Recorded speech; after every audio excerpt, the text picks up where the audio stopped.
Happy blooms, everyone! Welcome to Alan de Flores Flower Shop!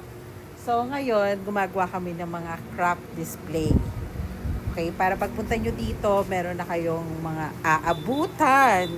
Hindi dadat na, hindi dadat na, pero aabutan. Pareho lang yun. Anyway, ito yung mga craft namin. So, we have carnation, gerbera, o di ba ang gaganda ng color? Malaysian moms. Pag ganito kasing oras, mga ano oras na 1 or 2? Ano? 2:40. O, mga pagdating na bago mag after lunch or mainit na, kailangan natin plastikan. Okay? This is Anturium. So, ito yung mga craft natin. Freshly made. Yan. So, lahat yan is 150. So, pagpunta kayo dito, yan ay 150 pesos. Oo. Yan.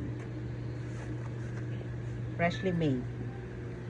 So, kung maghahanap kayo ng budget, pipili lang kayo dyan kung anong gusto nyo. Tapos, lalagyan natin ng fillers. So, ang craft natin, nag-start siya ng 150 pataas. Pero pag ano naman, goods naman yung ating, okay yung price natin ng mga flower, it can be hundreds. Depende yun. Oo. So, yan siya. Ganyan ang kalalabasan niya. Okay? So, yan. Gumagawa pa kami.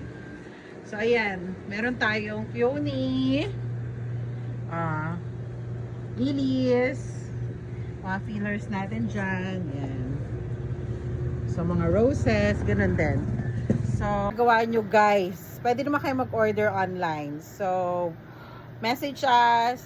And then, siya pala, naka-promo kami. Kaya punta na kayo dito or mag-message kayo para maka-order kayo ng mga magagandang bouquet. And a portable price. See ya! Hintay namin kayo dito sa Alan de Flores Flower Shop. Order na!